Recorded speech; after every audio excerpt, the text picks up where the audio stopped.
So, Forgive me because I'm not good with all the procedures, so I might skip and fumble around a little bit. So, Mr. Chairman, you need to call a meeting to order so we can start going. So, I guess take the meeting, the time, the date, and then we could start with this one. It's Wednesday, February the 6th, 2019 at 5:38 p.m.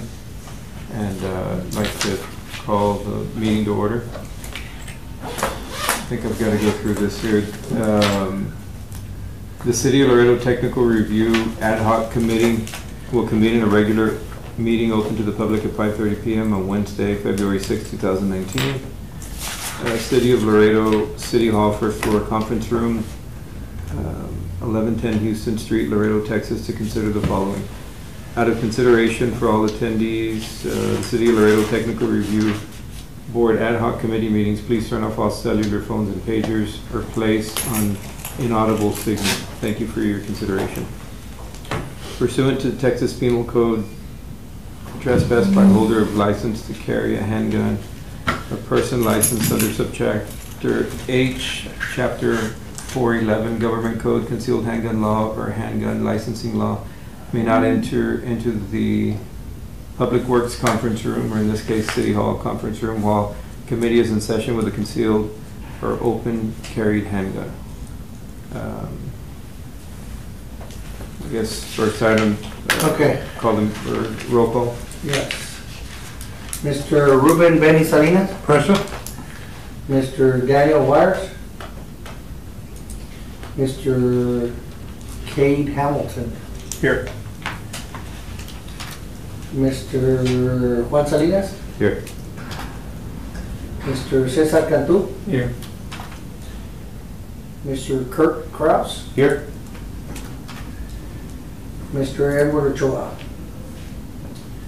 Mr. Chairman, you have a quorum? Thank you. Edward might be showing up here. I think he's Sure, we can leaving out of acknowledge town him if he tonight, shows but up. he might show They up. call you? No, you And, replaced me on the committee. And Danny's not going to be here today.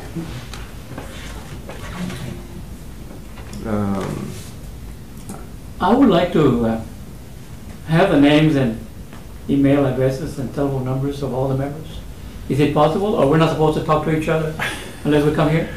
No, it is, I mean, technically, under the rules for meetings, if you get a quorum, let's meet on this. If you get 5 of you guys get together on something outside of public, then yeah, that's totally against the We can get 4 or rules. fewer together. But yeah, we've done many sub-meetings to not come in and do a lot of, I guess you could say, a big item, kind of chop it down in small pieces at several small special meetings, but you can't have a quorum in those. So, but that special committee or whatever, comes back to the committee and says this is what we came up with or whatever.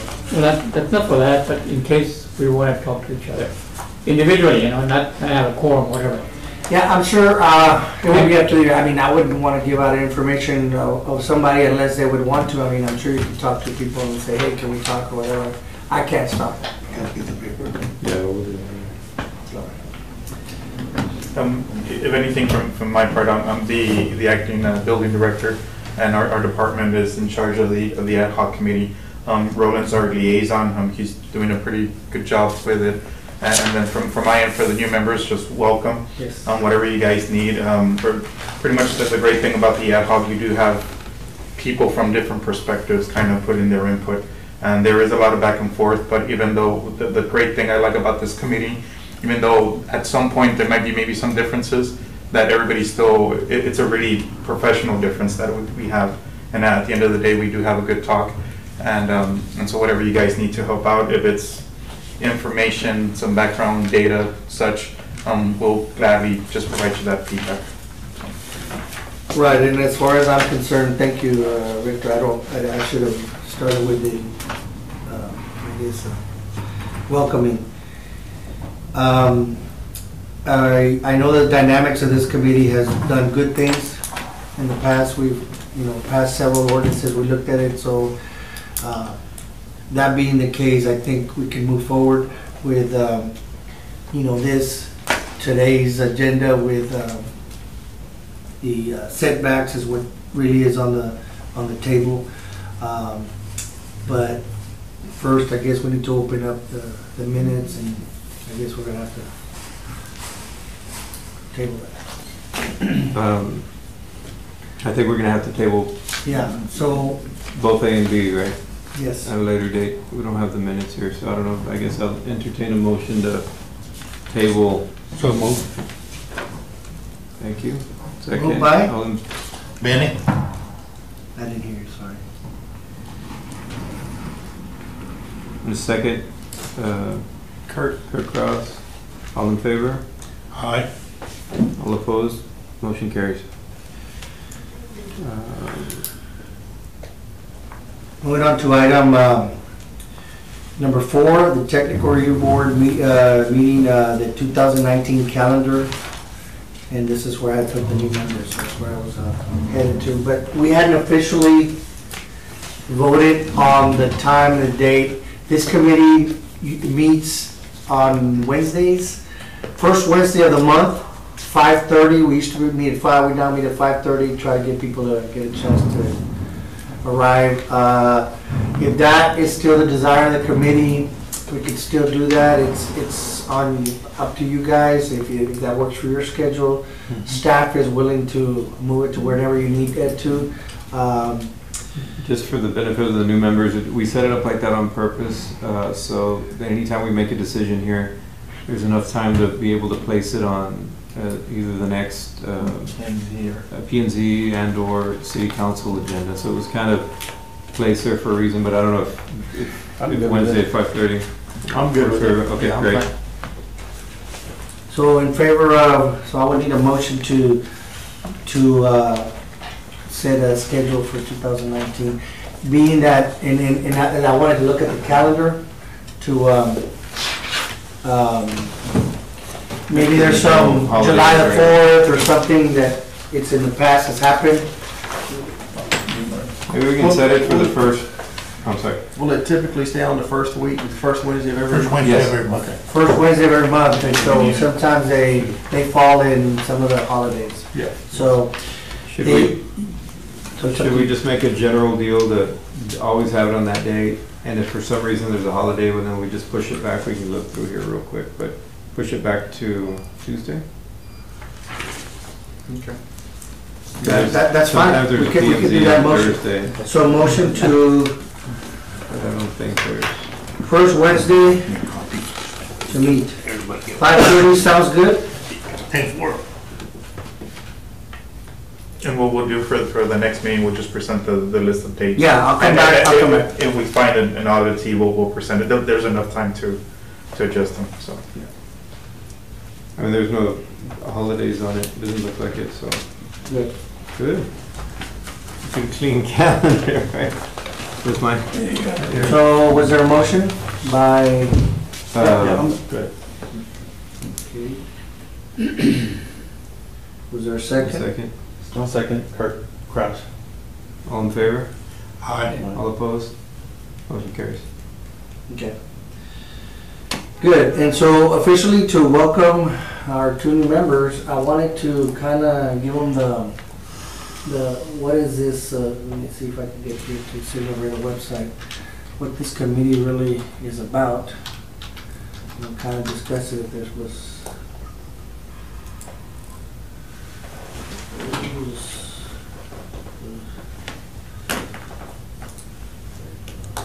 And you guys can go here to this, everything is online for your benefit. So, the committee, you just scroll down to technical review. Start from the last one. So here, obviously, it says, to review ordinances and provide recommendations to council as amended to reflect the total package when it comes to development of a subdivision, such as construction standards. So that's the mission statement for this committee. So there's 9 appointees. Currently, we have 2 vacancies. And so, and 2 absences, obviously, but that being the case, that's what this is about. So we will look at ordinances. And specifically today, we have an ordinance on the setbacks, which was directed by Councilman Rodriguez. Councilman Vidal Rodriguez to look at the setbacks and to see if correct me if I'm wrong, there's people here that probably know it a little bit better than me, but basically allowing more, I guess, is it density? It's pretty much more flexibility, yeah. Can I ask a question? Is this for commercial or residential? Residential. Okay. Well, that was a good question. That was a good question, and I think we tackled only residential for now. And then the other question was asked, was it for existing or for new? Yeah. That was the other question. Benny, for the record, commercial is not a problem because on commercial setbacks are in the rear 0 and the sides are 0. The only place where you have a setback is in the front. So Yeah. really, I think it's limited to just residential. That's where you most of your things, unless you have small lots that could be considered residential and things like that. But, and then the other question is, and sorry to interrupt you, Mr. Cantu, is it the use or is it the zone? So currently our land development codes is based on, if you have this zone, you can build these type of facilities. But you can have a commercial zone, but you can build a residential house, single family dwelling. In certain ones, not all of them. Like, so is it the use or is it the, I know what the land development code says, but the ordinance that this is being tackled, so those were the questions that were asked. Whether commercial, residential, whether it was existing or new development, or was it the use or the zone. So those are things. And now we've moved on to what we wanted to do, and we split it off into 3 things and only doing residential. The record says I can do setbacks have anything to do on commercial as to whether you have an HOA or not? Most commercial guys don't want condominiums, right, Kurt? Don't want what, I'm sorry? They don't want commercial condominiums. Most- Regulations. I thought setbacks came into the picture there. You do certain things. Your HOA trumps the Yeah, city usually more setbacks. restrictive, It's more restrictive. not less It restrictive. can't be any less. But the city can only regulate the land development. They cannot regulate private covenants. Correct. That has to be up by the association. So if there's a 20-foot front yard setback and you live in Alexander, and they require 25-foot setback, you've got to build to the 25. So, They yeah. can't set it at 15, I mean, they can get more aggressive, but just not any less. So what the city can do is say, bring me an okay from the HOA to get your permit, that kind of thing. That's what the city I don't can know, do. I read Not somewhere. necessarily, we don't regulate it, but we certainly can see, what does your deed say? If there's a deed restrictions on it, are you sure you're okay? You can only advise them. You Yeah, we cannot don't- enforce we them. don't do that. Yeah. Because in fact, at one time, we had an individual who lived in Del Mar City, and he wanted to put a block fence in front of his house, and we told him, hey, there's deed restriction. He cannot put a block fence. And he went ahead and, we didn't regulate that, so we went ahead and issued that permit. This individual put a block fence, the neighbor sued him, made him knock it down. Yeah, and that's correct. Yeah, we just pretty much just enforce what's on the ordinance. That- If anything, we pretty much, if we know there's an HOA, we tell them, We can- just make sure you coordinate with your HOA, because sometimes they might have stricter restrictions. I read Yeah. somewhere, Yeah. and I think it was Builders magazine where, on commercial again, that the spacing you have between 2 commercial buildings or whatever can determine whether you do have to have a condominium association or not, No? There is platted properties that are private accesses between commercial buildings, and I want to say Golondrina Street is maybe one of them, You've probably done more commercial condominiums than anybody else here, Yeah. so I don't We know worked if with Golondrina. We bought that from Dilworth Mhm. for 6 of the 8 lots. Yeah, so So you that can could be something to that effect. Let me ask you, if we could, go back to the ordinance that's being proposed by that Councilman Kurt Kraus for the record. Now, what is the purpose for this? Is he saying he wants more space? He wants to have less, Yeah. more elbow room between houses? No. The opposite. He wants to make it. He wants to be more able to affordable. be less restrictive to allow more buildable area within lots. Lots are getting smaller, people are wanting to, I guess, build more, and so So it's a the current setback requirements, or they say, you know, Now, the current setback on residential side yard is 5, 5 feet if it's an internal lot, if it's a corner, it's 10. okay. The rear is 20. And he's wanting to go to 0 lot line? Well, that's what this Front committee, something no, less he than wanted, that. he threw it to the committee, to have the committee look at it. And so as far as from the building perspective, we want to make sure you're in the, building it correctly up to code, right?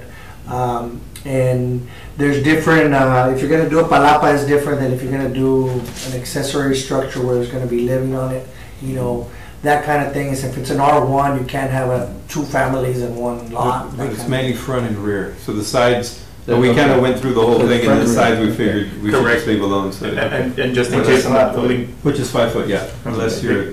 visually matters for lot the, line deal. for the record, the only component on the building aspect that's really restrictive on the minimum component is that 5 foot. Because at the end of the day, we do need that 10-foot separation from lot to lot. Yeah, so that's kind of like I guess I want to say the minimum Yeah. or so. So it's front and back, okay. And the Yes. front right now is generally 20 feet, 20 or feet. 25, it depends on. and the back is 20? 20 at least, Now, there's easements on them, and For the record, Cade Hamilton. What is the, okay, if they add a structure to the house and extend the house for living purposes, they still have to meet that 5 foot? you still need to be within the Yeah, setbacks. pretty much the rule for the rear, if it's enclosed, and pretty much it has to respect that 20-foot setback. If it's open, there's different rules, open attached or open as in a palapa, completely open. And so there's an array of components, but enclosed, it does have to respect that 20-foot. If it's part of the structure. Structure itself of the house. Yeah, if it's open, like if it's, yeah, like an attached palapa, it's like half of the setback, but if it's just palapa separate, but then you have separation of structure to structure, and it's more flexible on the boundaries. So in the catch, Roland Lozano for the record, the Board of Adjustments sees a lot of, they get denied, they go and they say, I want to build a carport. And right now our current ordinance says, if your setback is 20 feet, you can build up to 50% of the setback, means 10 feet. So you can build up to 10 feet from the property line. And hey, my carport is only 12 feet long, my car won't even fit in there, they'll things like that would come up to it. So those issues would came up a lot. So this committee went in it in 3 things. One was the rear setbacks, one was the front setbacks, and another one was strictly carports. We had already proposed a new setback ordinance, went to PNC. PNC wanted to get more information. We came back to the table and talked to city management, and we were directed to make it more concise and to be more specific on how we want in this specific case as the ordinance, to make it more clear and maybe have some kind of diagrams, and I'm just trying to catch you guys up. Diagrams and kind of show what it would look like. This is the existing, this is what's being proposed, and then try to say, okay, this is what currently is happening out there. They also wanted something to do with, economic impact, and things that were way outside the original scope of what we were looking at, right? So, but in trying to get some of that information, we're still working on that. So currently, we're still trying to digest this. You guys are coming in halfway into what they were looking at, and so how could we look at all of what's happened so far so that we're better educated? Yes, and those going to be the next thing. If we can show the exhibits, just to keep you up to date. So these copies we can hold on to? Oh, yeah, they're yours. Thank you, Mr. You're welcome. You want to be able to put it on the screen? Have a USB? Yeah. It's the last one on that file.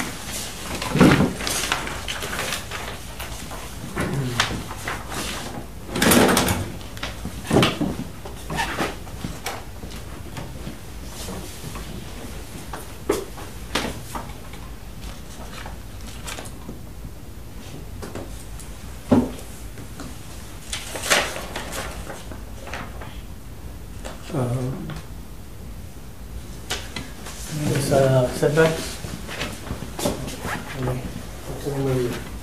Oh, N1 or something like that? We've had Oh, deals N1, on here, yes, but pretty much the committee That's the voted on. Toshiba, that's mine. I don't know if it's gonna, This one, I think you're on P and this one, Z, right? we've gotta go from here, it's gonna go to P and Z. I think we might have two separate recommendations from the last city one. council. I know what P and Z is gonna vote for already, because those guys have kinda, I've sat with them before, but this specific committee, we had voted for a 5-foot This one. rear setback, like a minimum setback in the back, and a 10-foot front setback for new plats. So for existing subdivisions, you need to have a plat node, or you'd actually have to have the setback on the plat itself. For existing subdivisions, it would just stay the way it is, so no one will go and start building up to his 10-foot line in front, next door to your house, you know? But on planned future, you know, stuff, you can go as low as 10 foot, at least that's what we had voted on to recommend. For front setbacks. For front setbacks, and, you know, it's up to the subdivider. What about the back? 5 feet. Back 5 by- foot. And as long as many Italians for the record, as long as that they respect any easements that you Right. have out there. So you can have easements that might be 6 feet, 7 feet, so you can't go into that easement. So we put a bunch of catch-alls in there that kind of apply to all the different scenarios. Yeah, those would supersede. But if you For wouldn't have a easement. property that wouldn't have a rear easement, you could technically, it's being proposed, technically go to 5 feet from the rear of the property, which was one of the concerns to the planning and zoning, if I'm not mistaken, you know, that. Just double checking, the accessory in the back, it's an open structure, right? No, it's enclosed, it can be enclosed. I think it's 50% of the setback, so on the sides it would be 2.5 feet, but in the rear, Yeah, because if it's it might be enclosed, 10, I think. the separation is. Kirk, Cross for the record, are we strictly reviewing from a technical standpoint? As far as the quality of life goes, as far as, here's a technical one, if you have a utility easement, you're building now right to the edge of it. Mhm. I mean, how do you really get to it and work in it?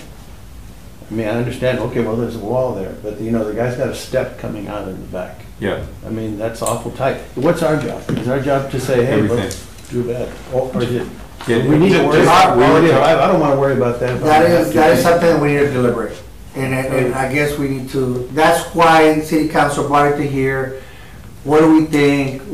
We discuss it, what are the pros and cons to each one, and What's our job, though? that, you know, and this is right into the, The staff is going to say one thing, and we've been debating this for forever, Yeah, but 'cause there was- the original that's what I was trying purpose, to- and, you know, we have, whatever got, That's 5 feet. actually, the motion was and all that, but the original purpose behind the committee was kind of to be able to look at both sides of things. I think staff usually would propose an ordinance, city council will vote on it, it could seem like a good idea, without weighing kind of what all the costs are involved, not just economic costs, but just kind of get the industry together, Trying to to get weigh in. Get some feedback from the community, incorporate it, instead of just. Just giving staff their wish list, you know, whatever they. And what is the underlying drive behind this, if there is one? Is it to make lots more affordable? no, if I could answer that again, Roland Lozano, for the record.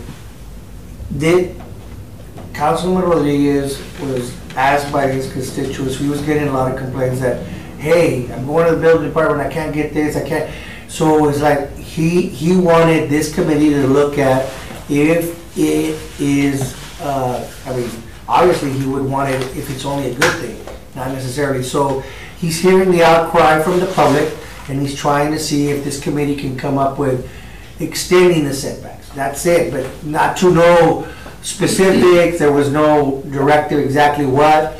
So, again, there was also a concern, and Mr. Choi's not here, but to go more dense, you know, especially on existing, are you punishing the guy that says, no, I want to have my nice little backyard, and heck, everybody else is building around me, and, you know, hey, I bought this house because it was supposed to be an R1 with certain setbacks. Now everybody's building, and so that was another concern that we're also having to look at. To get to your point, though. I'm sorry, go ahead, sir. To get to your point, I kept thinking you were asking about the committee as a whole, because we hadn't really talked about, but for this specific one, I think our job is to just kind of vet it out to see whether or not what would make sense if we were to, in other words, do the existing setbacks make sense and they should stay that way? Or is there room to do something different, and if so, why or why not? I think that's kind of the purpose behind. We've had AEP here, we had, I mean, talking about the easements themselves, and they're okay with everything that we ended up coming up with. AEP was okay with. Yeah, they have a lot of easements in the back. Councilman Vilma was also involved in this issue. It wasn't just Councilman Rodriguez. And her concern was the fact that land is getting to be so expensive nowadays that we want to give the homeowner maximum utilization of their property. It means more revenues for the city also. It's a win-win situation for everybody. As it is right now, people are doing it regardless of whether they're doing it without getting a permit. If we make it legal that they can do it, it'd be easier for the city to be able to tax those properties, those additions that they make. And more importantly, check to see if it was built correctly with permits and inspections. We wouldn't want for, you know, taxpayer X to build something without permits in the middle of the night or whatever you want to call it. They turn around and sell it and get the value of it, and then customer Y or taxpayer Y comes in and doesn't know what the heck was built.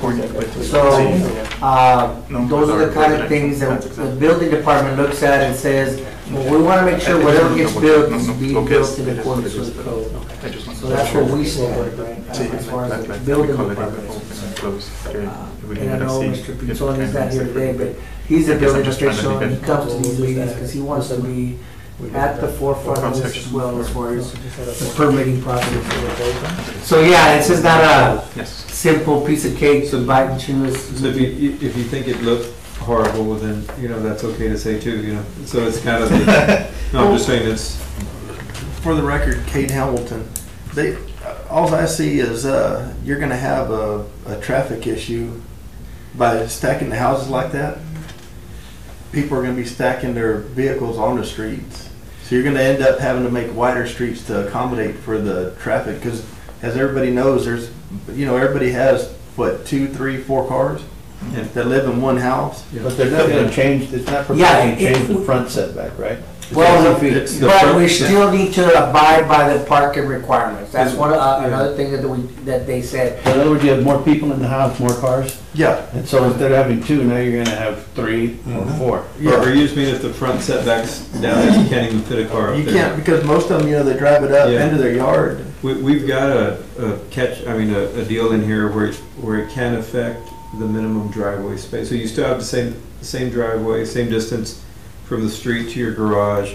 That'll stay 20 feet. That can't change. It's just the rest of it. So it's in. Well, maybe I misunderstood something. I thought you were cutting it down to 10 foot from 20. We are, but other than the parking requirement. Other than the parking like half of the house. Yeah. Okay. So in all practicality, yeah, it would be half of the house on. Yeah, there are some zones. There are some residential zones. The one that's higher density, the 3,000 foot lots, those require 3 parking spaces on the lot. And that'll stay the same too. That'll stay the same. So in other words, if there used to be like R1 only, and then about say 15 years ago there was a R1A, which brought them from 6,000 to 4,500, and then 2 years ago they got brought down from 4,100 to 3,000. And when they went to 3,000, where the density was higher, then they required a third parking space. That was a concern that came up in approving those type of lots, the parking. Same deal So, here. We just okay. figured if they're all gonna be. Yeah, so if this happens, in other words, if the setback on an R1B goes now to 5 feet in the back, they still are gonna have to maintain The parking area. the parking area in the front. Okay. That doesn't stop them from parking in the street, but Well, yeah, but that's what I was concerned, or, I mean, that's what I was looking at was, it's gonna be a headache. And- Oh, no, I can wait. No, all I was gonna say was, part of the committee's deal is we went through and we even measured from driveway to driveway, like on a 42-foot lot, how many cars you can actually fit there, and then we did a 35-foot lot, and we kind of did the same deal. You'd have more room in there, but you couldn't fit another car. So essentially, you're still stacking the same amount of cars on the street that you would with that 42-foot lot as a 35. So that's kind of like, all those things is what we're supposed to be looking at and kind of vetting out to see whether or not these things make sense. so currently, let's tackle one thing at a time. Go ahead. It's the Victor Navis for the record. And just in case, just to add on, just to keep you guys updated, and please feel free to chime in. When we presented to the PNC their concern from their perspective, the one item that they seem to, everybody's kind of in agreement, is the carport component structure for the driveways. But when it comes, they had a difference on the front setback. They weren't too much for their concern with side distance and such things like that. And then when it comes to the rear, their concern is when it comes to privacy, and the example they give a lot is, well, people in Laredo like to grill, then you have kind of a shorter, from smoke, yeah, they use. Well, they're not gonna grill. And so there's that debate from both sides. In all fairness, the debate is, do we, the city, control, behavior to some sense for respect from neighbor to neighbor, or do we allow, hey, it's your property, you can do what you want? And so those are kind of the perspectives. But from P&Z, they made that comment, and the other comment had to do with the economic impact, meaning, what was the example that they were using? That pretty much, making, subdivisions high density, does it change the environment, the cost, the value? Now that there's no, like landscaping or such, or whatever backyard usage on the back, does that affect the value, which affect taxes, or, so they took it to that level. From our perspective, it's a bit too deep for, I guess. That's more of a planning thing that. Yeah, we're not economists to really see that, but those were kind of general comments. So. Yeah, if I may add a comment, if you move to the first part of the exhibit, the crux of this whole deal is that you can pretty much utilize the backyard if you want to, so long as it's an accessory use. But if you want to build, say, another room to the back of your home, then it's a no-no. Yeah. So basically what That's in Current. existing. current. That's current. In other words, like here, on this exhibit here, of course, I was corrected on the setbacks. Those setbacks would be if it's an open structure. So conceivably, you purchase your home today under existing setbacks. Conceivably, you can come back and pull a permit for an open structure and cover the whole backyard.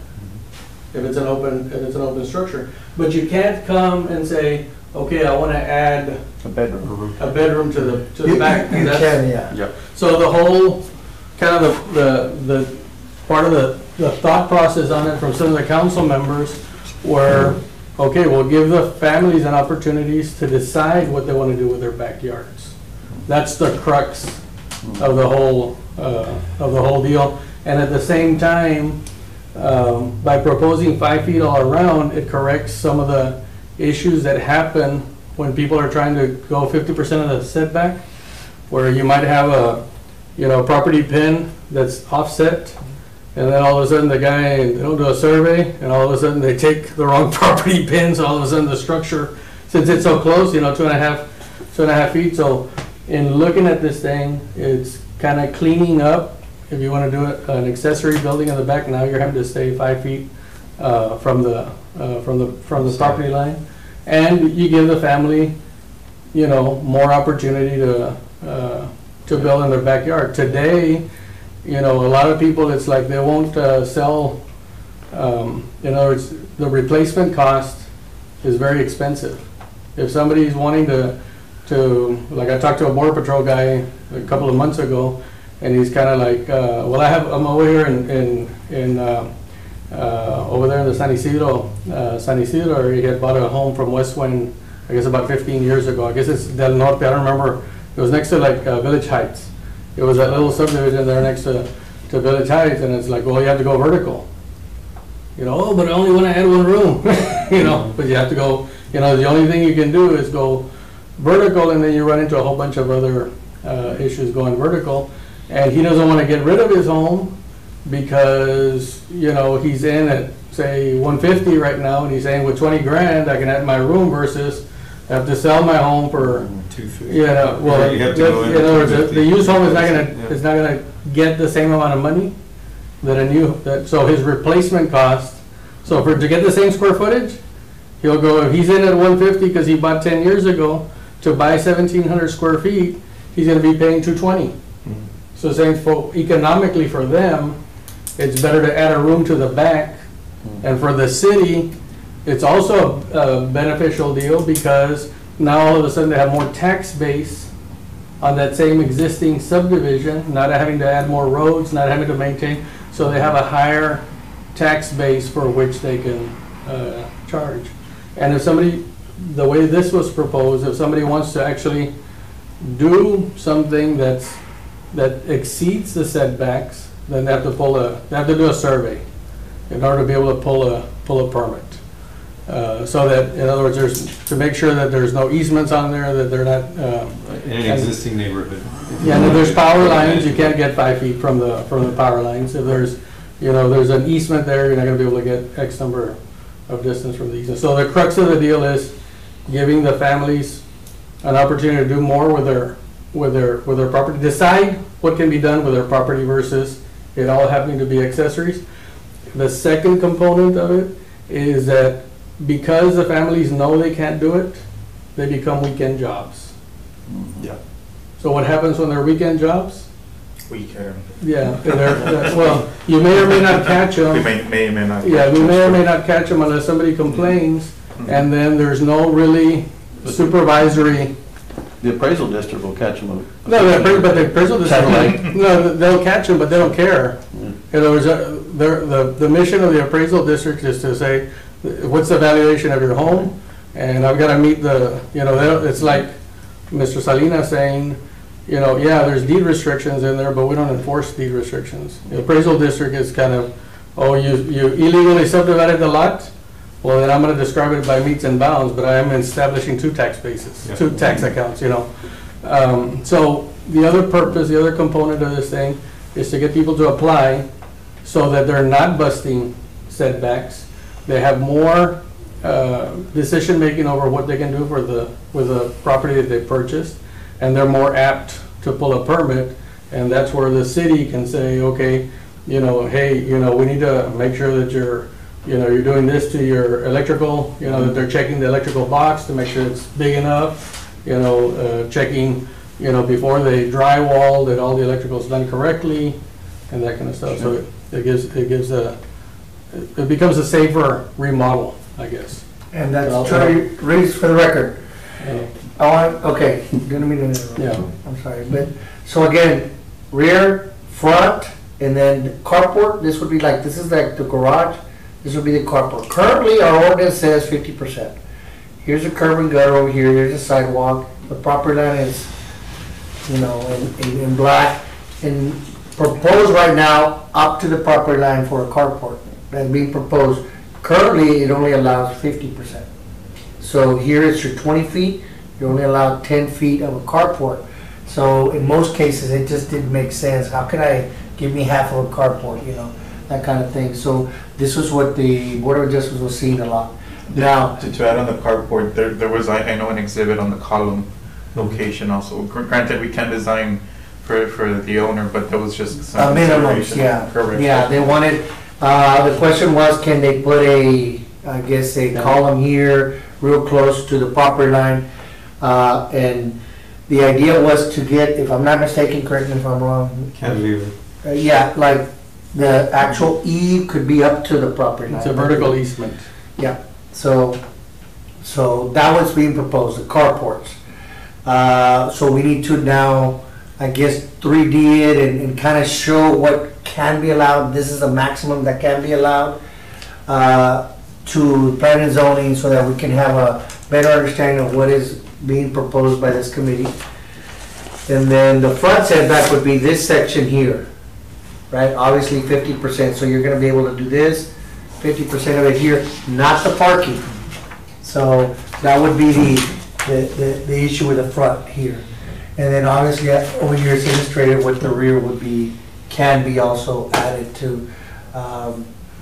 So those are the things in a nutshell, and so we were just trying to, now this committee kind of changed, I guess, but we want to make sure that. Kurt Cross for the record. So what do we have left to work out before we can send it back?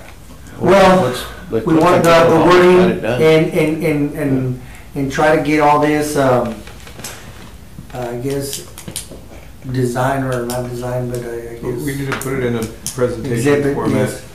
and present it to the planning and zoning guys. Again, basically showing current ordinance, what is allowed, and here's a depiction of what's allowed. Here's what's being proposed. Here's what is kind of, what we were wanting to do is something about the webcat. Yeah, pretty much on the economic impact, the one thing, it's taken just a bit is just understanding, Roland spoke with Martin, Martin Villarreal, and pretty much just to try to understand, changes of additions and stuff like that. We really don't think we can provide this. I think what they're wanting, this fancy, valuation of really how things kind of really grow or not. But he did just provide some feedback that we can show some.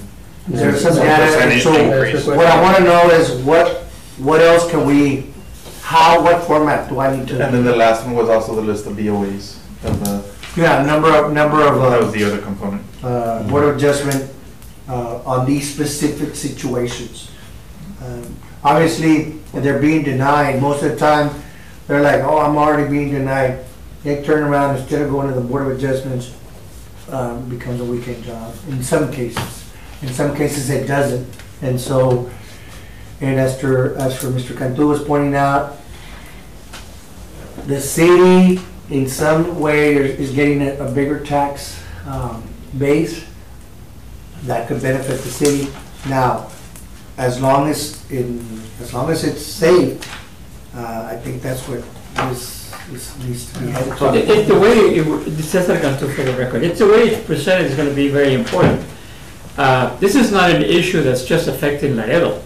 Even though we have problems here, land is getting to be very expensive. There's not enough land to develop, and so, but this is happening nationwide. And so they're discussing issues like this elsewhere, not just in Laredo. And their concern is, what are we going to do with the parking, like you brought it up, Yes, the architect has to be more creative in this sense, trying to create a house that would be able to take care of the additional car if he has to, But it can be done. It's been done Now, already. I think an important thing every time we're looking at this, automatically with the city council sees and everybody else, is they start envisioning the whole town looking this way. And that's what happened when we proposed that R1B, more narrow, 35-foot lot. There's only like 4 of us that have actually even built any of those or have them or in the pipe. They're not But there's. I mean, there's some R1Bs, and you had a good example with the condominium regime, but they're on Del Mar and Loop 20, that's on Giovanni, and it looks good and all that. But the whole city's not going to turn into 35-foot lots. And I think the whole, like for example, as a home builder, Jesus Ruiz, as a home builder, if we bring the which one, to the middle? To the top one, if I'm building a home that's for sale, that I don't have a client for, I am not gonna build it 5 feet from the back property line. I'm gonna build it 20 feet. I'm gonna provide a backyard. If I have a home for sale. Now, if I have a client that comes in and says, I don't care about my backyard. I'd rather, have an extra bedroom there in the back. today I can't give them any options, right? Tomorrow, I can offer them, those options, but I would only do it if I had somebody that wanted to build it. Yeah, not Because- speculative. Yeah, not speculative, because typically, the young family that's buying their first home, they want a place for the kids in the backyard. But then the dynamics of the family changes. So when the dynamics change, they're still fixed on this cookie cutter, ordinance, that we need to give them more, flexibility as to what they can do with their backyard. So I think from the standpoint of like you were saying in the presentation, I think some of the things that Erasmo and Mr. Dominguez, it was mainly Erasmo that was asking, and Carlos, that were asking, okay, well, what other cities have more flexible, Erasmo setbacks? being the chairman of the planning and zoning. Erasmo, yeah, Oh. Erasmo Villarreal, yeah. Mr. Villarreal and Carlos Flores, there were two of the P&Z reps or P&Z council commissioners. Those are the ones that were vocal, and then Mr. Dominguez, of course, was vocal as well on, saying that you need to absolutely have a 20-foot back, 20-foot backyard. It's kind of like, they wanted setback. The other people were more, okay, well, what other cities are doing this? And bring back some feedback, and also, but I think the final motion was not.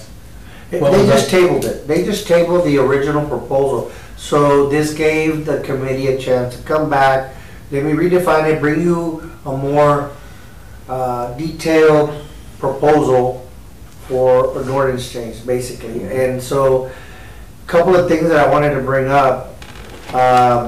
Benny, correct me if I'm wrong. If they have a garage, by code, they can enclose it, right?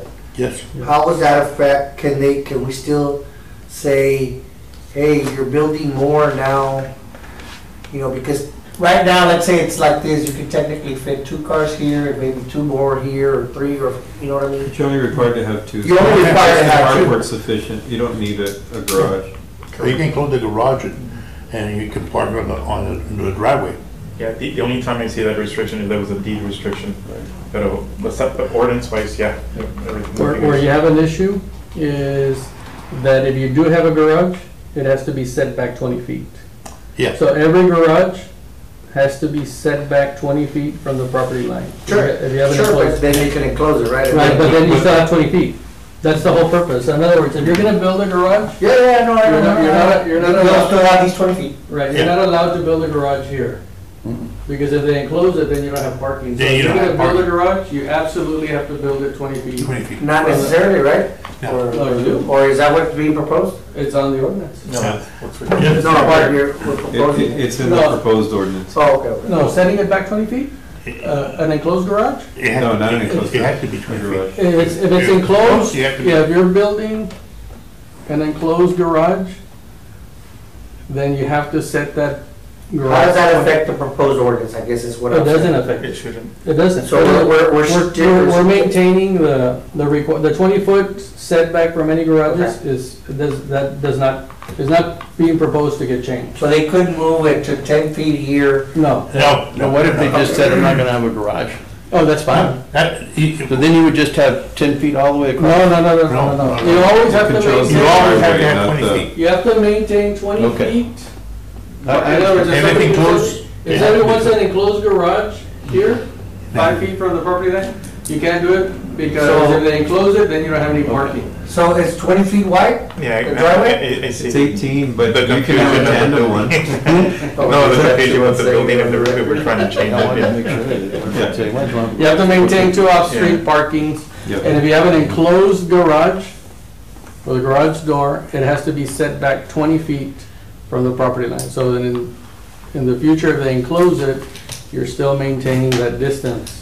Okay, I just wanted to clarify that at one point, and You have then, to maintain, what you do as far as infrastructure underneath, that's another, what was that? We have it set up That's another set of discussions. for front setbacks, we've got this already, in lots that are zoned for mobile homes. Yeah. So in a mobile home subdivision, the minimum front yard setback is 10 feet.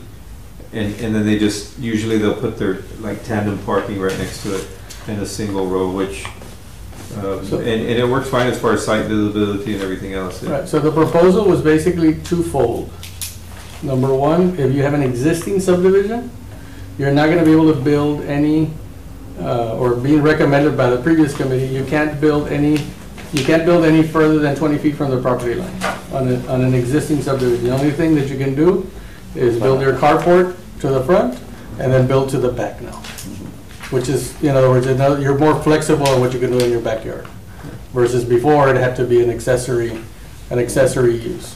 And in new subdivisions, it's the same situation except being able to bring some of the building area 10 feet from the property line. If it's on the plat. So if you're subdividing land, you might say, no, I want 25-foot setback, and you can put that on the plat. Yes. This wouldn't. Yeah, no, it's an option. Yeah. It's an option. More flexible. Yeah. Vincent, just point of information, when you mentioned about enclosing garages, a lot of times you have the restriction to say you have to provide 2-car garage or whatever, but those are the restrictions. The developer can control that, but once he sells 50% of the lots, the owners have to set up an association to enforce that. The developer doesn't have to enforce it anymore. And another point is, those deed restrictions have a duration, 20 years, 25 years after that. If they're not renewed, they become void. And add to that deal for this here, I think we made a note on there that if it would go to a 10-foot or it'd have to be on the actual plat itself. So you'd have the But if it's in the actual plat, then the city could enforce it. The city can enforce it, yeah. Yeah, but if it's a deed restriction, the city cannot enforce it. That's true. Because the city, it's a private restriction and not public restriction. Sure. So this is ready to go. Kirk Cross for the record, this is ready to go back. No, I want to get everything on the record, bring it back to you, type it out. If you guys agree, vote on it. So right now, I'm just trying to.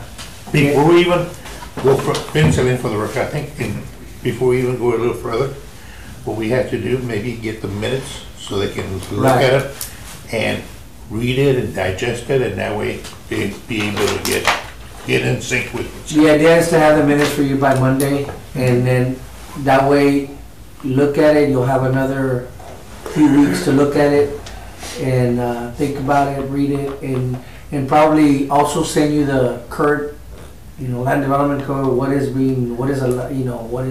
currently being proposed, or I guess allowed, and then what's being proposed. We usually have, I'm sorry.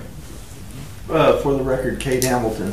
Only two concerns that I have is, like Mrs. Ruiz and Benny were saying, you have a subdivision and making sure that this doesn't happen in a existing subdivision and they come in and put all these homes around you when that wouldn't. That wasn't the deal. Yeah, exactly. Well, that is item number 2, so if that's a concern that needs to get read. one of the concerns that one of the members brought up before was, hey, I bought this house and this is what I thought I was gonna get. Then my neighbor starts doing it, and I feel it's bringing down the value of my house. So that's another thing that we For the talk record, about. they're still doing it anyway. Well, not only that they're doing it, but there's nothing in here from a aesthetic point of view that anybody can do different than what they can't do now. The only thing they'd have to do different and go out there and fill up their backyard with stuff, it's just got to be separated from the house 5 foot. But they can actually go 2.5 foot on each side. So these AEP guys, speaking of easements, they need to get back up there with whatever machine they use to lift the transformers up. Yeah. And you've got a structure right next to it, 2.5 foot on each side. I mean, you can't get that thing back. The thing's 4 feet. So And a fence. No, but what AP, and I met with AP on a project over there by the Presidentes, and it's congested. And they got easements in the back, and they're saying, look, we don't want it to be back there. So they're already trying to move into the right of way. So they're in favor of then I don't even want to be there. As a matter of fact, if they're providing incentive to developers to put them in the front, It's free now. to be able to develop. Oh, it's You know. pretty free compared to the back. It'll cost you $500, $600, $700 a lot more to do it in the back nowadays. It's not Per lot. Yeah, per lot. But, so we made it a point that in existing stuff, that even if the rear deal would change, nobody can do anything different in the front that they're not already doing. So they couldn't do anything, especially because Aesthetically on the front end. on the front of it. Okay. It's got a, It has to maintain what the grandfather Yeah. subdivision, already had. they might be able to add a bedroom to the backyard. Yeah. Same way they put up a lap out there. Yeah. But yeah, this wouldn't affect the front of I it. got you. For that reason, and it's not gonna match. So, Yeah. So, One, No, that goes with may I ask both. a question? From the standpoint that what was presented to to P and Z for the changes to the ordinance, I mean, it'd probably be good to email it to yes, the guys, because there was a formal submittal to P and Z for changing these aspects of the ordinance. It was basically wording, but yes. For the record, sir, the previous group of members that we had here were all in favor of proceeding with this ordinance, right? Now we have 2 new members. Do we have to take a vote again, see if, or do they first have to study the situation?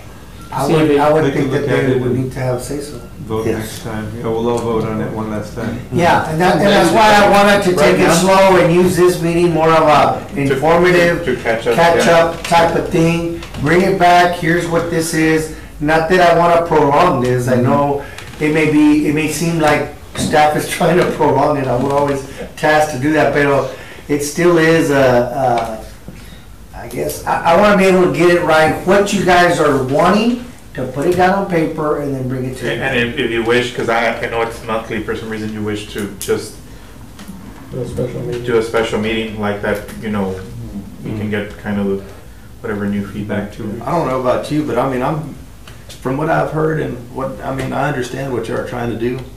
I'm good with what you're proposing. Kurt Croft? I'm sorry. I feel the same way.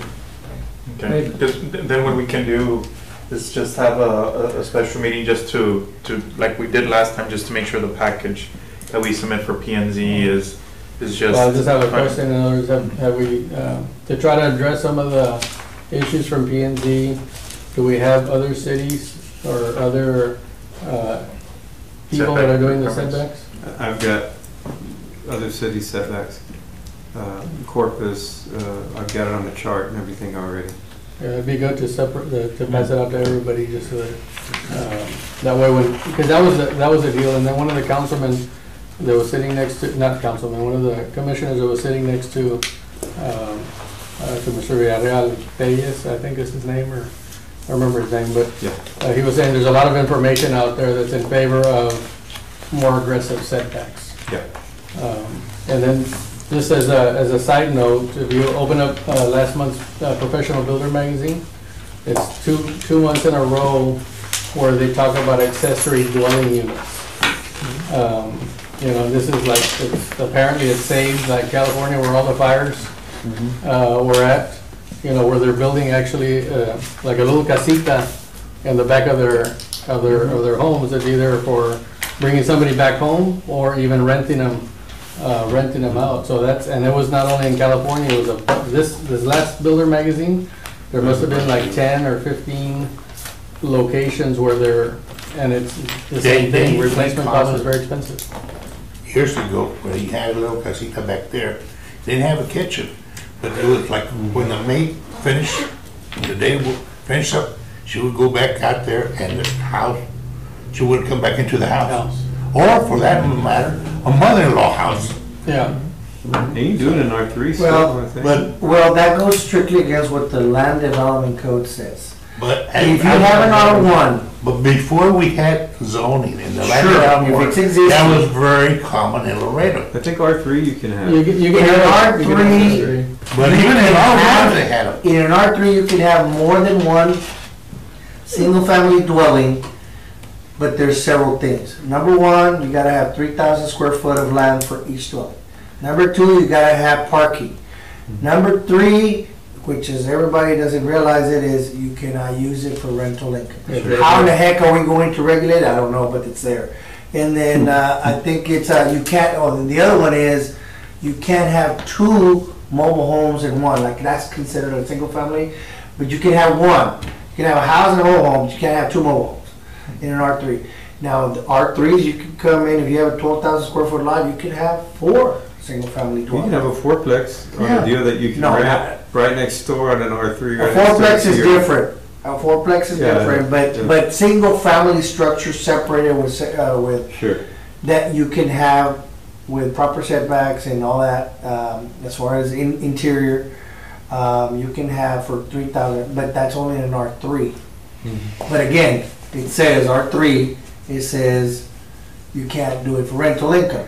I mean, there's loopholes, Hey. we rezone it, you know, that kind of thing. So you start, so there's, People don't do the it. land development code needs to be looked at it, so that's already also in the works. So this was one of the things that we also said, started, you know. I think this may be also very positive. We kind of discussed this a little bit at the last, because there was like a little special committee, like a subcommittee, and we had a meeting there at the city to kind of address this and change the exhibits and stuff. But, you know, like all the infill lots, you know, you have a lot of infill lots, so if now, and typically if there's an infill lot, people want $60,000-$70,000 for those, you know, for those lots. So if all of a sudden you can add 600 square feet more to the dwelling unit on one of those infill lots, then it may make it more viable To get developed. to get development. So that in itself, I believe will help a whole bunch. Now, hopefully, we can, you know, or this committee, I'd say this committee can address the other zonings as far as the setbacks when it comes to apartments. Because what's happening right now is they change the standards on the apartments. So if you have one of those old 46 by 1 or 69 by 138s, you can't build 4 units in there because you don't have enough parking, because you're having to maintain, you know, that 20 feet in the back. So if you're allowed to push the structure to the back, which has been approved in certain instances in the BOA, in some instances it hasn't, then all of a sudden now you can go back to having, you know, the 4 units on that lot and allowing for the parking. Because otherwise you have to build a weird structure to try to park in the back, you know, and make it narrow. Yeah. So I think that for infill, this is kind of like when the R1B lots came on board. It's like, how can you reduce the acquisition cost without costing the city any money? R1B, you know, all of a sudden, what it did was it maintained the minimum price, sales price, as opposed to, you know, raising the price, making housing more accessible. How can we redevelop the inner city lots? Okay, make it a little bit more flexible, but still fire accepts, you know, these standards. You know, it's not a fire hazard. Okay, well then let's make it more flexible. And don't throw money at it. Make it flexible, make it business friendly. Give the family an opportunity to decide what they want to do on their lot. And I think that'll spur a lot of stuff in the inner city. So what's on our, Kurt Cross, what's on our radar for like more stuff coming to the committee? It has to be directed by council.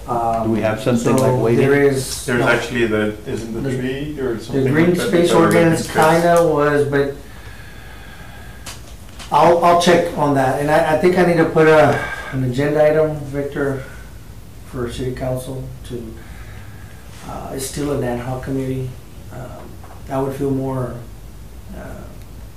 Well, nothing ever happened with the tree ordinance. yeah, nothing ever happened with the tree ordinance is one, but I would feel more, Yeah, 'cause I know I that. need to know what the city council, especially city council also changed, what is the direction do they want city council, for this committee? We Are they ran out gonna of make it things a in- permanent committee? We ran out of things in our pipe, and this deal here, at the beginning, we were looking at a lot of different things, and then it got kind of decided, I think, by staff and maybe the old management, that anything that we looked at, because of the way that our committee's set up, would need to be directed specifically by city council. And the original intent was that before an ordinance goes to council that affects development, that it should flow through TRB. I mean, that was kind of in other words, the original intent was to address, the street pavement ordinance as far as what's happening in the residential streets, which the committee tackled, and it was also for any ordinances that affect the development, and one of which was the drainage ordinance. So we were able to make some recommendations, and some of the drainage ordinance changed. Yeah, we spent at least a year and a half on the signs. Oh, we did the sign ordinance. Now you see a bunch of signs around town. The digital signs. The digital signs. They weren't allowed before, and so. So how much has the tax base increased for digital signs now? I guess you would need to talk to somebody, different department. I'm still trying to get the lumens to get them organized. There's a few guys that are outside on McPherson. Oh, yeah, right there. It almost on, seemed like we talk to the get bank. capital gains. Yes, that one. Anything would tackle, always made sure anything would go over right over a year, I would think, right? So it's almost like what's that? It almost seemed like we're getting taxed on the deal, capital gains tax, and the long-term versus short-term. Any issue that we've had, I don't think we ever had it less than 12 months. It was always 11, 12, 13 months, 14 months. But yeah, hopefully. And I do want to be a little more, I guess, reactionary and be faster at producing this. Again, this is not my only hat that I wear, but that being the case, that's not an excuse. I want to get, though, Victor, I would need your blessing on this, to get a city council, I guess, committee, but I would need for, I don't know if the council would want this, but we need direction. What do you want the TRB to be functioning as?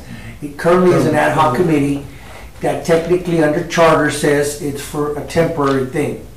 So are we operating outside or what? I would want to meet with obviously city management and legal to make sure that we're going in the right direction. Now, city council change, is it still the same? What's temporary? 2 years. Well, 10 years. We're going 5 years.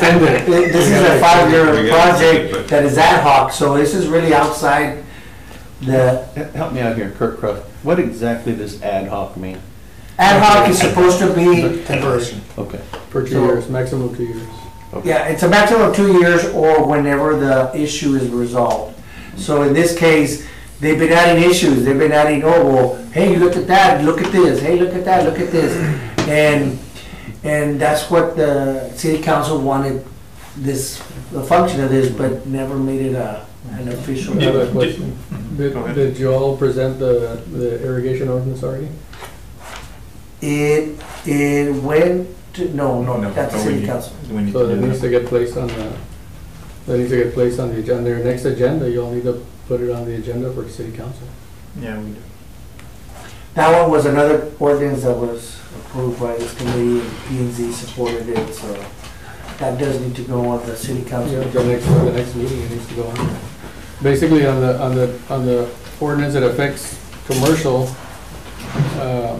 but it also affects the residential to have more, a little bit more expensive irrigation, the less volume water.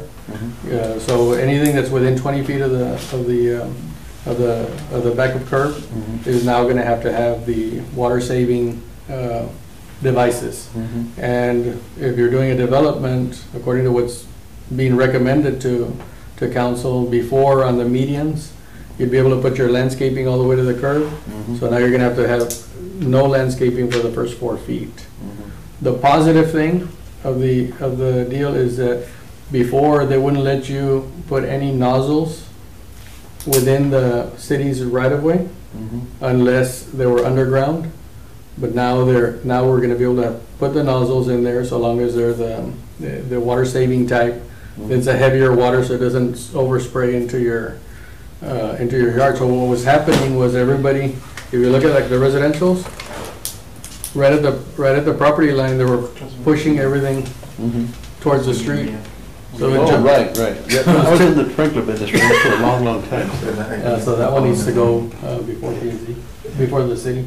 Just in case, should we, the irrigation item, we'll double check, but I think it falls under utilities.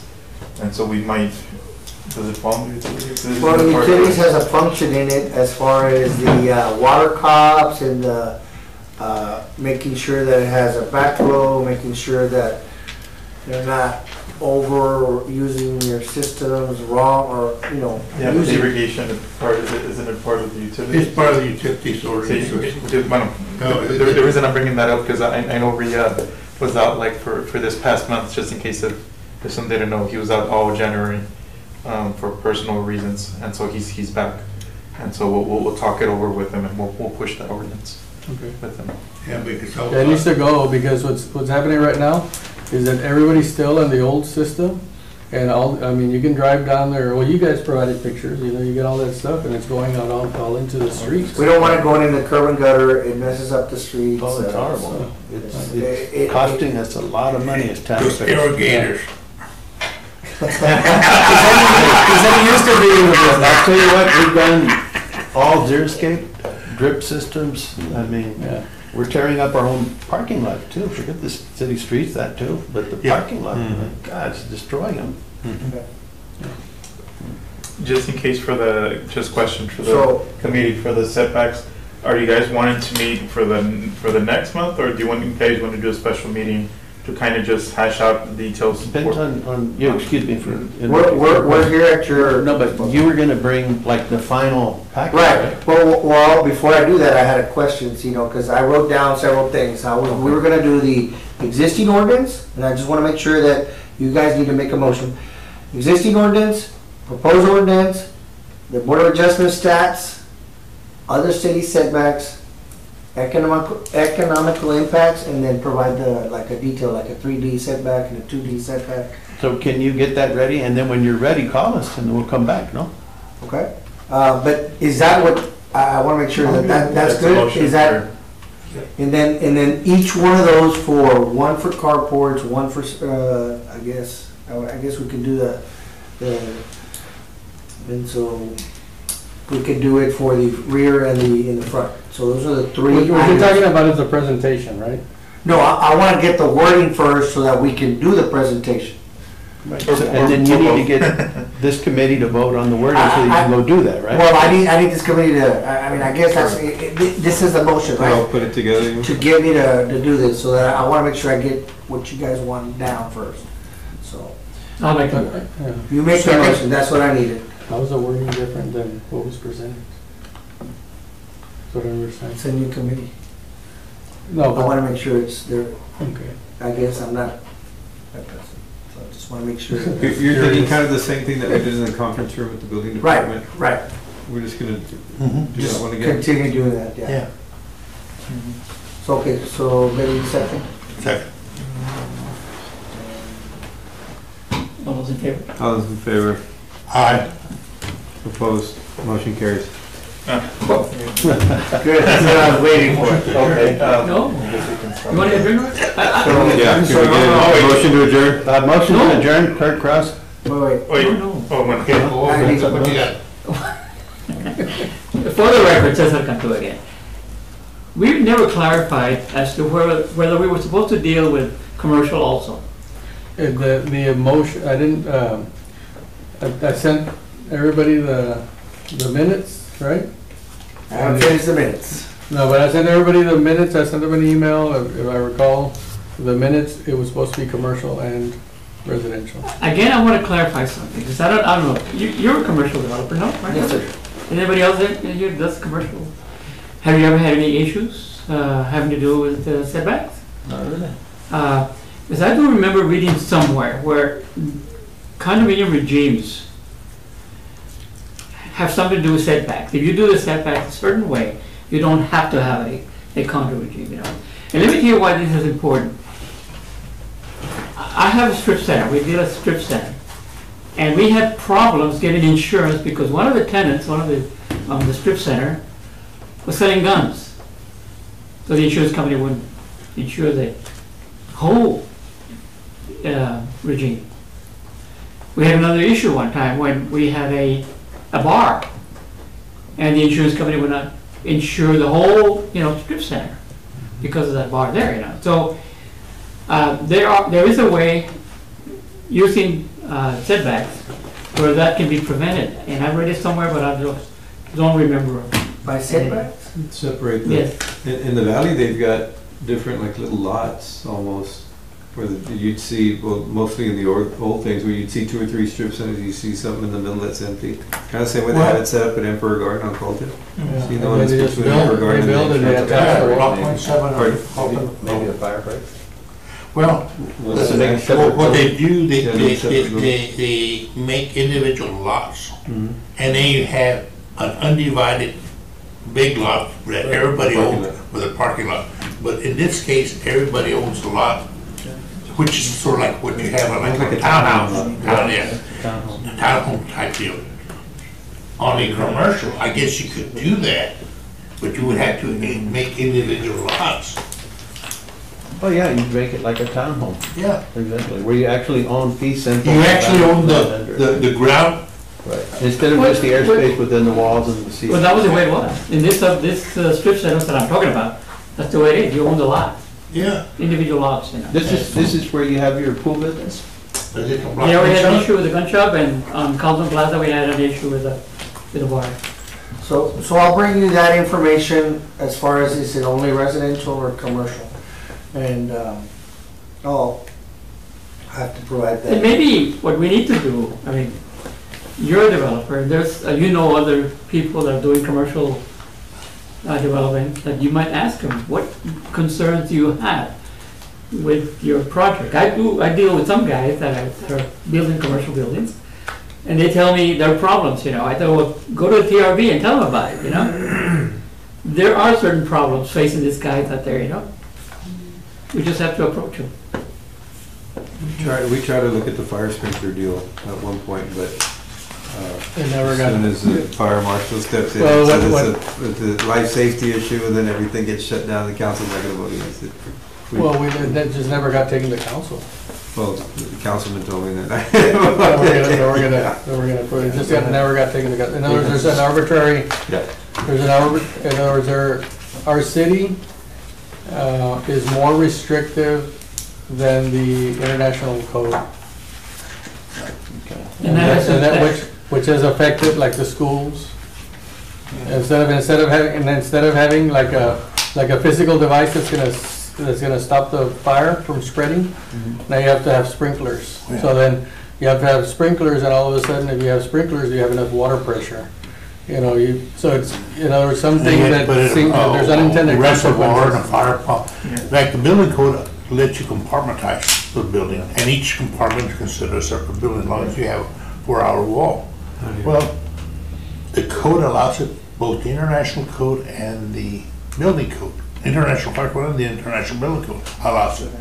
But the fire marshal, the way he reads it and he interprets it, No, they He did knows an that's where to ordinance. interpret. He just says, somebody can bust a hole in it. He goes, we've seen him do it. We don't trust anybody, so we've got to set it up like this. but for that matter, somebody can turn off the water. No, I agree, yeah, but that's kind of his. No, idea, and he- and I've seen it where there was a fire in an apartment complex, and there was a firewall, and they got into the attic, and somebody had busted a hole to run cable, Yeah, and the fire just went right through the firewall, through that hole. Just in case, I guess, because we're digressing and because we have to follow the agenda, you guys want to adjourn and continue? So that was the item. Yeah. Made a motion to adjourn. I think there was a He motion stopped second. it. He stopped it. It's his fault, okay. All right, I make a motion to adjourn the meeting. All in favor? Aye. Aye. All I think opposed? we can stop. Motion carries. Oh, but just for your information, we usually start,